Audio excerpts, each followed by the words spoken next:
വിഷയത്തെ തിരിച്ചുവിടാൻ വേണ്ടി നടത്തിയ എന്താണ് ഒരു പൊറാട്ട നാടകമാണ്. ഞാൻ പറയുന്നത് വസ്തുതയാണ്. വസ്തുതയിൽ മെറിറ്റ് ഉണ്ടോ നോക്കാം. മെറിറ്റ് ഉണ്ടെങ്കിൽ അംഗീകരിക്കാം. ഒരു RMP പ്രവർത്തകനും ഒരു BJP പ്രവർത്തകനും മർദ്ദനം ഏൽക്കേണ്ടി വന്നു. ധാരാളം CPM പ്രവർത്തകർ അവരുടെ ഫേസ്ബുക്ക് പേജിൽ ഇങ്ങനെ അവിടെ ഒരു സംഭവം നടന്നിട്ടില്ല എന്ന് കുറിച്ചിട്ടുണ്ട്, വീഡിയോകൾ പുറത്തുവിട്ടിട്ടുണ്ട്. മണിയൂർ തെരു ക്ഷേത്രോത്സവത്തിനിടെ കുറ്റ്യാടി മണ്ഡലം LDF സ്ഥാനാർത്ഥി KP കുഞ്ഞമ്മദ്കുട്ടിക്ക് നേരെ കയ്യേറ്റ ശ്രമം നടന്നിട്ടില്ലെന്ന് UDF RMPI Maniyur panchayat committee നേതാക്കൾ. മനഃപൂർവ്വം പ്രശ്നങ്ങൾ ഉണ്ടാക്കാൻ സ്ഥാനാർത്ഥിയും LDFും ചേർന്നൊരുക്കിയ തിരക്കഥയാണ് ഇതെന്നും നേതാക്കൾ വടകരയിൽ വാർത്താസമ്മേളനത്തിൽ കുറ്റപ്പെടുത്തി. മണിയൂർ തെരു ഭഗവതി ക്ഷേത്രത്തിലെ ഉത്സവവുമായി ബന്ധപ്പെട്ട ചില സംഭവങ്ങൾ ഉണ്ടായതുകൊണ്ടാണ് ഇന്നിങ്ങനെ ഒരു പത്രസമ്മേളനം നടത്തേണ്ടി വന്നത്. മിനിഞ്ഞാന്നാണ് സംഭവം.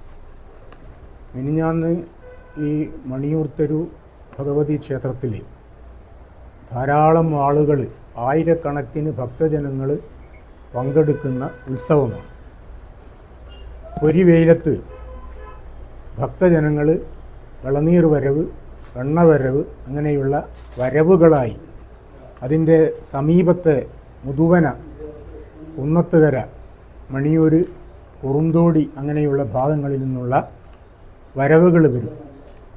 ആ വരവ് എന്ന് പറഞ്ഞാൽ ഭക്തജനങ്ങൾ ദിവസങ്ങളോളം, ആഴ്ചകളോളം വ്രതമെടുത്ത് വ്രതശുദ്ധിയിൽ വരുന്നവരാണ്. അപ്പോൾ ഇവർ ക്ഷേത്രത്തിനടുത്ത് എത്തിയാൽ ക്ഷേത്രത്തിലെ ജോമപ്പൻ അല്ലേ, അങ്ങനെ ഉള്ള അതായത് വെളിച്ചപ്പാടാണ്, അദ്ദേഹം വന്ന് ഈ വരവിലുള്ള ആളുകളെ സ്വീകരിച്ച് കൊണ്ടുപോകും. അപ്പോൾ അയാൾ വരുന്നതും കാത്ത് ഭക്തജനങ്ങളിങ്ങനെ കാത്തു. അപ്പോൾ അദ്ദേഹം വന്ന് കൈകൊണ്ട് കാണിക്കും, അങ്ങനെ കാണിക്കും, അങ്ങനെ ഇവരെ ഇങ്ങ് ക്ഷേത്രത്തിലേക്ക് നയിക്കുന്നു. അപ്പോൾ അവർ ക്ഷേത്രത്തിലേക്ക് വന്നുകൊണ്ടിരിക്കുമ്പോൾ ഈ കുഞ്ഞമ്മദ്കുട്ടി MLA, ഇടതുപക്ഷത്തിൻ്റെ സ്ഥാനാർത്ഥിയായ കുഞ്ഞമ്മദ്കുട്ടി MLA അവരുടെ ഇടയിലേക്ക് കയറുകയും വീഡിയോ എടുക്കാൻ ശ്രമിക്കുകയും ചെയ്തു. അപ്പോൾ അങ്ങനെയുള്ള ഈ വ്രതം നോറ്റ് വരുന്ന ഈ ഭക്തജനങ്ങളുള്ള അതിലേക്ക് ഇങ്ങനെയുള്ള വീഡിയോ ചിത്രീകരണം നടത്തുന്നത് ശരിയല്ല എന്ന് രാഷ്ട്രീയ ഭേദമന്യേയുള്ള ഈ വരവിലുള്ള ഭക്തജനങ്ങൾ ചിലർ അവിടെ അഭിപ്രായം പ്രകടിപ്പിച്ചു. അപ്പോൾ MLA അത് ഉൾക്കൊണ്ടുകൊണ്ട് പിന്മാറി. അതാണ് അവിടെ നടന്ന സംഭവം. അതല്ലാതെ ഒരു സംഭവവുമില്ല. അവിടുന്ന് MLA പിരിഞ്ഞുപോയി. അദ്ദേഹത്തിൻ്റെ കൂടെയുള്ള നേതാക്കന്മാരുണ്ട്, അവരും പോയി. പിന്നെ UDFൻ്റെ സ്ഥാനാർത്ഥി പാറക്കൽ അബ്ദുള്ള അദ്ദേഹവുമുണ്ട്, അദ്ദേഹത്തിൻ്റെ കൂടെയുള്ള നേതാക്കന്മാരുണ്ട്. കുറച്ച് കഴിഞ്ഞപ്പോൾ അദ്ദേഹവും അവിടുന്ന് പോയി വേറെ സ്ഥലത്തേക്ക് പോയി. കുറേ കഴിഞ്ഞ് വൈകുന്നേരമാണ് അറിയുന്നത് കുഞ്ഞമ്മദ്കുട്ടി MLAയെ കയ്യേറ്റം ചെയ്തു എന്നും, അങ്ങനെ അദ്ദേഹം ആശുപത്രിയിൽ പോയി ഡോക്ടറെ കണ്ടു, പോലീസ് സ്റ്റേഷനിൽ കേസ് കൊടുത്തിട്ടുണ്ട് എന്നൊക്കെയുള്ള വിവരമാണ് വരുന്നത്. ഇത് സത്യവുമായി യാതൊരു കുലബന്ധവുമില്ലാത്ത സംഭവമാണ്. ഇത് ചില തിരക്കഥ ഡിവൈഎഫ്ഐക്കാരൊക്കെ ഉണ്ടാക്കിയ തിരക്കഥയാണ്. ഇങ്ങനെയുള്ള ഒരു സംഭവം ക്രിയേറ്റ് ചെയ്താൽ ഇലക്ഷനിൽ വോട്ട് കൂടുതൽ കിട്ടും എന്നുള്ള അങ്ങനെയുള്ള ഒരു പ്രതീക്ഷയുടെ പേരിലായിരിക്കാം ഇങ്ങനെ ഒരു സംഭവം ഉണ്ടാക്കിയെടുത്തത്. ഏതായാലും മണിയൂരിലുള്ള ജനങ്ങൾ ഇങ്ങനെയുള്ള ഇത്തരം സംഭവങ്ങളുടെ പേരിൽ ഉണ്ടായേക്കാവുന്ന അനിഷ്ട സംഭവങ്ങൾ ആഗ്രഹിക്കുന്ന ആളുകളല്ല, സമാധാന അന്തരീക്ഷം നിലനിൽക്കണം എന്നുള്ള അഭിപ്രായക്കാരാണ്. അപ്പോൾ ഏതായാലും ഇത് മോശമായി പോയി എന്നാണ് ഞങ്ങൾക്ക് പറയാനുള്ളത്. ഇത്തരം ഒരു ഇല്ലാത്ത സംഭവത്തിൻ്റെ പേരിൽ ഇങ്ങനെയുള്ള ഒരു കേസ് ഉണ്ടാക്കിയെടുത്തത് മോശമായി പോയി. പിന്നെ അന്ന് തന്നെ സന്ധ്യയ്ക്ക് ശേഷം ഈ സംഭവവുമായി ബന്ധമില്ലാത്ത ആ സ്ഥലത്ത് പോലും നേരത്തെ ഉണ്ടായിരുന്നില്ലാത്ത പിന്നെ ഒരു RMP പ്രവർത്തകനും ഒരു BJP പ്രവർത്തകനും മർദ്ദനം ഏൽക്കേണ്ടി വന്നു. ഇതൊക്കെ തന്നെ വളരെ മോശമാണ്. നമ്മളുടെ നാട്ടിലെ സമാധാന അന്തരീക്ഷം നഷ്ടപ്പെട്ടു പോകാനുള്ള ഒരു പ്രവണതയാണ്. അതുകൊണ്ട് ഇത്തരം പ്രവർത്തനത്തിൽ നിന്നും MLAയും അദ്ദേഹത്തിൻ്റെ കൂട്ടരും പിൻവലിയണം എന്നാണ് ഞങ്ങൾക്ക് പറയാനുള്ളത്. വികസനത്തിൻ്റെ കാര്യം ബന്ധപ്പെട്ട് ഒരാൾ പോലീസിൽ കീഴടങ്ങിയെന്ന് പറയുന്നില്ല, അങ്ങനെയൊന്നുമില്ല. FIR ഇട്ടു. MLA ആക്രമിച്ചു എന്ന് പറഞ്ഞുകൊണ്ട് ആസ്പത്രിയിൽ ഡോക്ടറെ കാണിച്ച് പരാതി കൊടുത്തപ്പോൾ സ്വാഭാവികമായിട്ടും പോലീസ് ഭരണപക്ഷമാണല്ലോ, പോലീസ് FIR ഇട്ടപ്പോൾ സ്വാഭാവികമായിട്ടും അതിൻ്റെ ഒരു നടപടിക്രമം എന്നുള്ള നിലയിൽ എന്ത് ചെയ്യണം, ജാമ്യം എടുക്കണം. അങ്ങനെ എന്ത് ചെയ്താണ്, ജാമ്യം എടുത്തതാണ്. ഇതിന്റെ വേറൊരു വിഷയം എന്താണെന്ന് പറഞ്ഞു കഴിഞ്ഞാൽ, ഇപ്പോൾ MLAന് ഈ 5 വർഷക്കാലം ദയനീയമായ പരാജയമാണ്. അതേ അവസരത്ത് 2016 മുതൽ 21 വരെയുള്ള കാലഘട്ടം എന്ന് പറയുന്നത് മണിയൂരിനെ സംബന്ധിച്ചിടത്തോളം സുവർണ കാലഘട്ടമാണ്. ഈ കാലഘട്ടം രണ്ടും കമ്പയർ ചെയ്തപ്പോൾ എന്തായി, മൂപ്പറെ സംബന്ധിച്ചിടത്തോളം ദയനീയമായ പരാജയമാണ് എന്ന് 11 മുതൽ 16 വരെ ദയനീയമായി പരാജയപ്പെട്ടു. അപ്പോൾ ആ പരാജയത്തെ എന്ത് ചെയ്യാൻ, മറച്ചു വെക്കാൻ വേണ്ടിയിട്ടാണ്. ഇപ്പോൾ 2016 മുതൽ 21 വരെയുള്ള കാലഘട്ടം എന്ന് പറഞ്ഞാൽ മണിയൂരിൽ ഒരു സുവർണ കാലഘട്ടമാണ്. കാരണം 35ഓളം റോഡുകളാണ് ചെറുതും വലുതുമായിട്ട് അന്ന് ആ കാലഘട്ടത്തിൽ ഉണ്ടായത്. നിലവിലെ മണിയൂർ പഞ്ചായത്തിലെ ഏറ്റവും വലിയ റോഡായ കുട്ടോത്ത്-അട്ടക്കുണ്ടയുടെ റോഡ് ഇന്നും യാഥാർത്ഥ്യമായിട്ടില്ല. അതേപോലെ തന്നെ മണിയൂരിൽ ഏറ്റവും പ്രധാനപ്പെട്ട ഒരു ഹൈസ്കൂളാണ് മണിയൂർ ഹയർ സെക്കൻഡറി സ്കൂൾ. 3.5 കോടി രൂപ ചെലവഴിച്ച് അതിന് കെട്ടിടമുണ്ടാക്കി കൊടുത്തത് ശ്രീമൻ പാറക്കലിന്റെ കാലഘട്ടത്തിലാണ്. മണിയൂരിലെ ഏക ആരോഗ്യ കേന്ദ്രമാണ് മണിയൂർ പ്രൈമറി ഹെൽത്ത് സെന്റർ. അതിനെ കുടുംബാരോഗ്യ കേന്ദ്രമാക്കി മാറ്റി അതിന് ബിൽഡിംഗ് ഉണ്ടാക്കി കൊടുത്തത് ആരാണ്? നേരത്തെയുള്ള MLA ആയിരുന്നു. ഹൈമാസ് ലൈറ്റ് പ്രധാനപ്പെട്ട കേന്ദ്രങ്ങളിലൊക്കെ മൂപ്പറാണ് സ്ഥാപിച്ചത്. തിരുവള്ളൂർ മണിയൂർ പഞ്ചായത്തിനെ ബന്ധിപ്പിക്കുന്ന മാങ്ങാമൂഴി ബ്രിഡ്ജ് കം റോഡ് പൂർത്തീകരിച്ചത്, അതിന്റെ പണിയൊക്കെ സ്റ്റാർട്ട് ചെയ്തത് ആരുടെയാണ്? മൂപ്പരുടെ കാലഘട്ടത്തിലാണ്. ഇങ്ങനെ നോക്കിയാൽ അതേപോലെ മണിയൂർ പഞ്ചായത്തിലെ ഏറ്റവും പിന്നോക്കമുള്ള 2 കോളനികൾ, പാലിയാട് മീനത്തേര കോളനിക്ക് പുനരുദ്ധാരണത്തിനും ഓരോ കോടി രൂപ അദ്ദേഹം സംഭാവന ചെയ്തിട്ടുണ്ട്, അദ്ദേഹം സംഘടിപ്പിച്ചിട്ടുണ്ട്. പിന്നെ ഒരു പുതിയൊരു വികസന സംസ്കാരത്തിന് അദ്ദേഹം തുടക്കം കൊടുത്തു. എങ്ങനെയാന്ന് പറഞ്ഞു കഴിഞ്ഞാൽ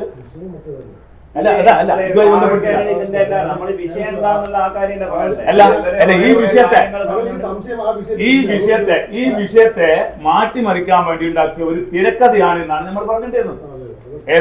അതായത് പാറക്കല്ലിന് കിട്ടിയ സ്വീകാര്യതയെ മറിച്ചു വെക്കാൻ വേണ്ടി, അതായത് ദയനീയമായി പരാജയപ്പെട്ട മൂപ്പറുടെ ആ കാര്യം എന്ത് ചെയ്യാൻ വേണ്ടി, ഒളിച്ചു വെക്കാൻ വേണ്ടി ഉണ്ടാക്കിയ ഒരു തിരക്കഥയാണ് ഇത് ഈ സംഭവം എന്നാണ് നമുക്ക് MLA, നിലവിലുള്ള MLA. ഒരു പ്രോജക്റ്റ് പോലും അദ്ദേഹത്തിന് തുറന്നു കാണിക്കാനില്ല. എല്ലാം 21 മുതൽ 26 വരെ മൂപ്പറല്ലേ. ആ കാലഘട്ടം നമുക്ക് അറിയില്ലേ, എന്താ ചെയ്തെന്നുള്ള മണിയൂർക്കാർക്ക് അറിയില്ലേ. കോടികളുടെ കണക്ക് പറയാന്നല്ലാതെ ജനങ്ങൾക്ക് കാണാൻ ഒരു സംഭവമില്ല. അപ്പൊ അതിനെന്താണ്, പരാജയം മൂപ്പർ ഉറപ്പിച്ചു. പരാജയ ഭീതി മൂലമാണ് അദ്ദേഹം എന്ത് ചെയ്തത്, ഇങ്ങനെ ഒരു സംഭവം ഉണ്ടാക്കിയത്. കാരണം ആർന്ന് പോകുന്നവരെ മൂപ്പർക്ക് ഒരു വിഷയവുമില്ല. അല്ല, അമ്പലത്തിന്റെ സംഘാടകരാണ് ആ വരവിലുള്ളത്. അവരാണ് പറഞ്ഞത്. അവരൊരു പാർട്ടിയുടെ അനുഭാവിയായി പോയി മാത്രമേ. ഞാനുണ്ട് അല്ലല്ല, അങ്ങനല്ല.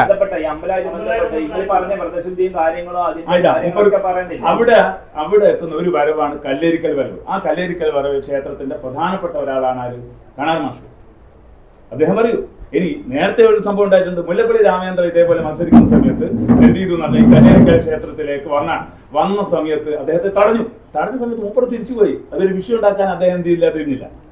അന്ന് ഇങ്ങോട്ട് കയറരുത് എന്ന് പറഞ്ഞു ഇടതുപക്ഷ ജനാധിപത്യത്തിന്റെ ആളുകൾ. മുല്ലപ്പള്ളി വേഗം തിരിച്ചു പോയി. എനിക്കൊരു പരാതിയില്ല, അങ്ങോട്ട് പോകണ്ടെങ്കിൽ ഞാൻ പോകുന്നില്ല. അതുപോലെ മാഷ് പോയില്ല.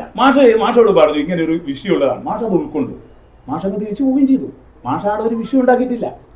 പക്ഷെ പിന്നെയാണ് എന്താകുന്നത്, ആടുന്ന് ഞങ്ങൾ വരുന്നത്, മാഷ് പോകുന്ന 3 മണിക്കാണ്, ഞങ്ങൾ വരുന്നത് 3:30 മണിക്കാണ്. അന്നേരം ഒന്നും അവിടെ എന്തില്ല, ഒരു വിഷയമില്ല. കുഞ്ഞമ്മദ് കുട്ടി മാഷ് ഈ വരവില് കയറി നിന്ന് ഈ വീഡിയോ എടുക്കാൻ വേണ്ടി അപ്പോൾ അത് വേണ്ട, അതിൻ്റെ ഉള്ളിൽ കയറിയിട്ടുള്ള ഫോട്ടോ എടുക്കൽ വേണ്ട എന്ന് ഇതിൽ ഈ വരവിലുള്ള ഒരു ഭക്തൻ ആണ് പറഞ്ഞത്. അപ്പോൾ അത് കുഞ്ഞമ്മദ് കുട്ടി മാഷ് അംഗീകരിച്ചിരിക്കുന്നു. ഓറിങ്ങോട്ട് പോന്നിരിക്കുന്നേ. അത് ഞാൻ പറഞ്ഞുകൊണ്ട് എന്താ വെച്ചാൽ അവിടെ അങ്ങനത്തെ ഒരു വിഷയമില്ല. ആ സമയത്ത് ഒരു അഭിപ്രായം കേട്ടു, അത് അനുസരിച്ച് കുഞ്ഞമ്മദ് കുട്ടി മാഷിങ് പോന്നിരിക്കുന്നത്. അവിടെ പ്രശ്നമൊന്നുമില്ലല്ലോ. ഈ പറയുന്ന വിഷയം ഉണ്ടാകുന്നത് ഇവിടെ വിഷയം അല്ല സർ, വിഷയം അതല്ല, അവിടെ ഒരു വിഷയമല്ല. അവിടെ നിന്ന് ഇങ്ങ് പോകുന്നതിന് ശേഷമാണല്ലോ തിരക്കഥ ഉണ്ടാക്കുന്നത്. ഈ കോമരം വന്നു കഴിഞ്ഞാൽ അതിന്റെ അകത്ത് എന്ത് എന്നാണ് പുറത്തുള്ള ആളുകൾ ആ വരവിലേക്ക് കയറുന്നതാണ് അവർ പറയുന്ന അവരുടെ ഒരു ആചാരം. അപ്പൊ എന്താണ്, നിങ്ങൾ കുറച്ച് കഴിഞ്ഞ് ചെയ്തോന്നേ പറഞ്ഞിട്ടുള്ളൂ, എടുക്കരുത് എന്ന് പറഞ്ഞിട്ടില്ല. നിങ്ങൾ കുറച്ച് സമയം കഴിഞ്ഞതിന് ശേഷം ഈ കോമരം എത്തിയിട്ടുണ്ട്. ഉണ്ട് അല്ല ഏത് കാരണം ഈ അല്ല വരവിലെല്ലാ ആളുകളും ഉണ്ടല്ലോ. ഇതിന്റെ ഉത്തരവാദപ്പെട്ട ആളുകൾക്കല്ല ഈ കാര്യങ്ങൾ അറിയാൻ കഴിയും. ഇതിന്റെ ആചാരം ഇപ്പം വരവിന്റെ അകത്ത് എല്ലാ ആളുകളും, വരവിനെ സംബന്ധിച്ചിടത്തോളം ഒരു എന്താണ് പൊതു ധാരയിൽ വരുന്ന സാധനമാണല്ലോ, എല്ലാ ആളുകളും അറിയാലോ. ഇതിന്റെ ടേംസ് ആൻഡ് കണ്ടീഷൻ അറിയാതെ ഇതിന്റെ ഉത്തരവാദപ്പെട്ട ആളുകൾക്കല്ലേ അറിയാൻ കഴിയൂ. പാലക്കാട്ടുള്ള ആദ്യം ചോദിച്ചു ഞങ്ങൾക്ക് അങ്ങോട്ടേക്ക് വരാൻ കഴിയുമോ, വരാൻ കഴിയും എന്നപ്പോ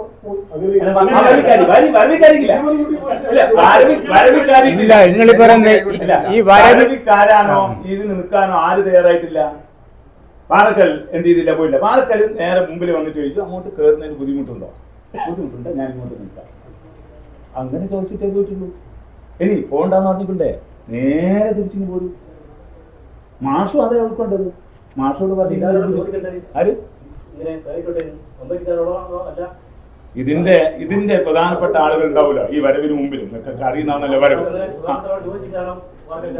അവരെ ചോദിച്ചിട്ടേ കാര്യം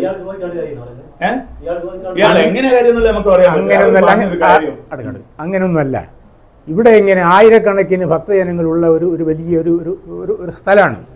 അപ്പോൾ താഴെ അമ്പലത്തിൽ നിന്നെങ്കിൽ മേലെ ഭാഗത്തേക്ക് പിന്നെ കുഞ്ഞമ്മദ് മാഷ ഒരു ഭാഗത്തൂടെ തന്നെ ഇങ്ങനെ ആളുകളെ കാണുന്നുണ്ട്. ഇങ്ങേ ഭാഗത്തു നിന്ന് പാറക്കല്ലും പിന്നെ കുറേ ആളുകൾ കാണുന്നുണ്ട്. അതിന് പിന്നെ വേറെ ഒരു വ്രതശുദ്ധിയും കാര്യമൊന്നും ഇല്ലാതെ ആർക്കും വരുകയും പോവുകയും ചെയ്യാം. ഇവിടെ ഈ വ്രതശുദ്ധീൻ്റെ കാര്യം പറയുന്നത് ഇങ്ങനെ മേലെ അമ്പലത്തിൻ്റെ പുറത്തു നിന്ന് ഈ ഇളന്നിക്കാരും വെണ്ണക്കാരും എല്ലാം വരുന്ന അവസരത്തിൽ ആ ഒരു സംഘത്തിലേക്ക് കയറി ഫോട്ടോ എടുക്കണ്ടെന്നേ പറഞ്ഞിട്ടുള്ളൂ. ഇവിടെ നമ്മൾ ഉന്നയിക്കുന്ന വിഷയം അവിടെ അശുദ്ധമായി പോയി എന്നല്ല, അങ്ങനെ അശുദ്ധമായി പോയി എന്ന് അവിടെ പറഞ്ഞിട്ടില്ല. അനുഷ്ഠാനത്തിനുള്ള സമയത്ത് എന്താണ് ബുദ്ധിമുട്ടായിരിക്കും എന്നാണ് ഒരു പറഞ്ഞുകൊണ്ട് അവരെ മൃദുള്ള അതിലുള്ള ആളല്ലേ പറഞ്ഞു പറഞ്ഞത്. അതെന്തെങ്കിലും ഇങ്ങനെ വേണ്ടാണ്ട് ഇങ്ങനെ ക്വസ്റ്റ്യൻ ചോദിക്കുന്നത്, വേണ്ടാത്ത തരത്തിൽ ചോദിക്കുന്നത് അല്ല. ഇവിടെ പറഞ്ഞത് സംഘാടകരെന്ന്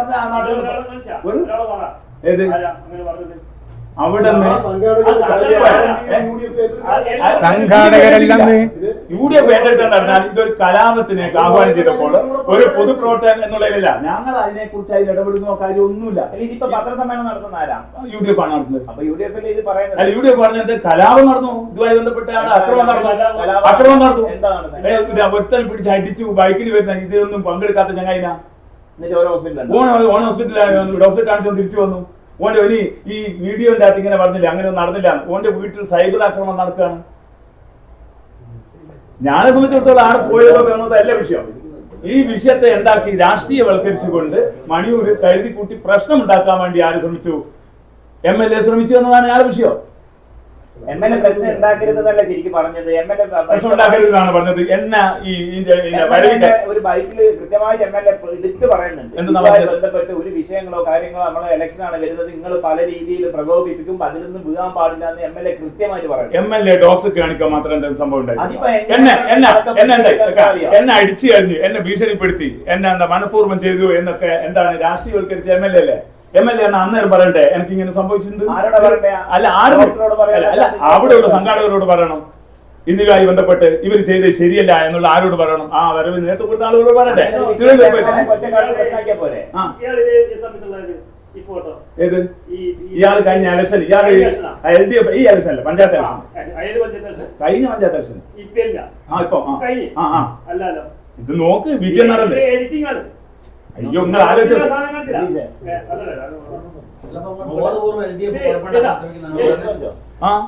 ഈ വിഷയത്തില്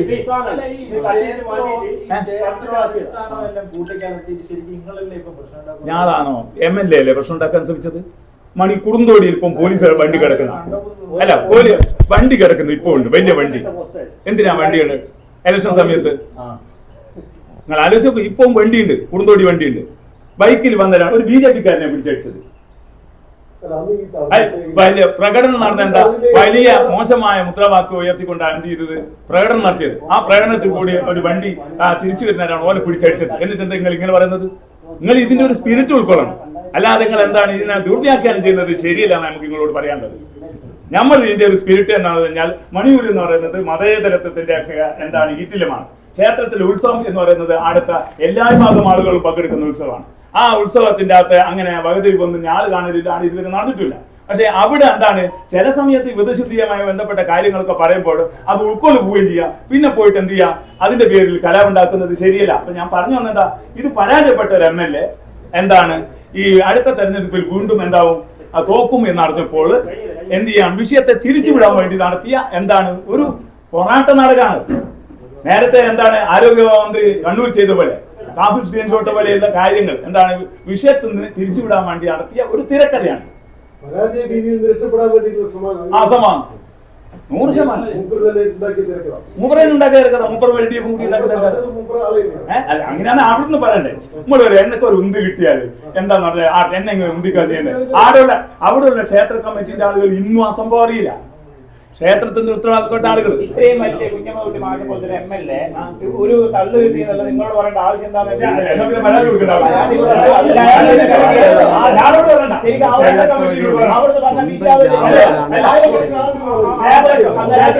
ക്ഷേത്ര കമ്മിറ്റിനോട് എന്ത് ചെയ്യാ, പോയിട്ട് പറയാം നിങ്ങൾ ചെയ്തത് ശരിയല്ല. ക്ഷേത്ര കമ്മിറ്റിനോട് പറയുന്ന അടിയാവും. ഇവർക്ക് അടിയിട്ടെന്ന് പറഞ്ഞു കഴിഞ്ഞാൽ അവരെ പാർട്ടി പ്രവർത്തകർ ഒരു വെറുതെ മീഡിയാസിലൂടെ പറയുന്നത് ആരും വരുന്നില്ല. മീഡിയാസിലൂടെ ആക്രമിച്ച് പറയുന്നതിനേക്കാൾ നിങ്ങളെ ഒരു പട്ടം ചേർന്നുകൊണ്ടുള്ള അഭിപ്രായങ്ങൾ ഞാൻ പറയുന്നത് വസ്തുതയാണ്. വസ്തുതയിൽ മെറിറ്റ് ഉണ്ടോ നോക്കാം, മെറിറ്റ് ഉണ്ടെങ്കിൽ അംഗീകരിക്കാം.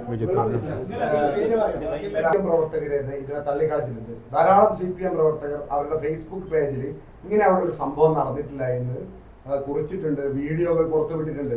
മാത്രമല്ല പോലീസ് അന്വേഷിച്ചതിൽ ഇതിൽ കാര്യമായ കഴമ്പില്ല എന്ന് ബോധ്യപ്പെട്ടതുകൊണ്ട് തന്നെ ഒരു FIR ഇട്ടിട്ടുണ്ട്. ഇയാൾ ആശുപത്രിയിൽ പോയി ഡോക്ടറെ കാണിച്ചു, പരിക്ക് പറ്റി എന്നൊക്കെ പറഞ്ഞ് മൊഴി കൊടുത്തു. പക്ഷെ FIR ഇട്ടിട്ടുണ്ട്. കഴമ്പില്ല എന്ന് കണ്ടതുകൊണ്ടാണ് ഒരു FIR തന്നിലേക്ക് പ്രതിയോട് സ്റ്റേഷനിൽ ഹാജരാകാൻ പറഞ്ഞു. സ്വന്തം ജാമ്യത്തിലാണ് വിട്ടയച്ച്. സോഷ്യൽ മീഡിയ മുഴുവൻ ആഘോഷിക്കുന്ന ഇയാൾ കീഴടങ്ങി, ഇയാളെന്തൊരു വലിയ കുറ്റകൃത്യം ചെയ്തതുപോലെ ഇയാളെ അറസ്റ്റ് ചെയ്ത രൂപത്തിലാണ് സോഷ്യൽ മീഡിയ ആഘോഷിക്കുന്നത്. അയാൾക്ക് സ്വന്തം ജാമ്യത്തിലാണ് അയാൾ ആ സ്റ്റേഷനിൽ നിന്ന് വിട്ടയച്ചിരിക്കുന്നത്. അപ്പൊ ഗുരുതരമായ ഒരു കുറ്റകൃത്യത്തിന് അവിടെ സ്കോപ്പ് ഉണ്ടായിരുന്നില്ല, അങ്ങനെ നടന്നിട്ടില്ല എന്നത് പോലീസിന് പോലും ബോധ്യപ്പെട്ടിട്ടുണ്ട്. MLA അതിന്റെ അകത്ത് കയറാൻ ശ്രമിച്ചപ്പോൾ സ്വാഭാവികമായിട്ടും പ്രധാനുഷ്ഠാനങ്ങളുമായി ഇളനീർ വരവെന്നൊക്കെ പറഞ്ഞ ദിവസങ്ങളോളം വ്രതമെടുത്ത് അവര് പൊരിവെയിലെത്തി ഇതൊക്കെ ആ സ്ഥാനത്തിന്റെ ഇടയിലേക്ക് ചുവപ്പന്റെ ഇടയിലേക്ക് കാര്യം സാധാരണഗതിയിൽ CPM ആണെന്നെങ്കിൽ ഇതെന്താ ചെയ്യാന്ന് അറിയുന്നത്, ഇതിനെ വർഗീയമായി ചിത്രീകരിച്ചുകൊണ്ട് അദ്ദേഹത്തിന്റെ മതത്തെയും കൂടിച്ചുകൊണ്ട് നമ്മൾ കണ്ടതാണല്ലോ ഈ കാഫി സ്ക്രീൻഷോട്ട് ഉൾപ്പെടെ. അത്തരം പരിപാടികളിലേക്കൊന്നും നൽകാത്ത പരിപാടികളിലേക്കൊന്നും ഞങ്ങൾ ഒരിക്കൽ പോകില്ല. തികഞ്ഞ മതേതരവാദികളാണ് ഞങ്ങൾ.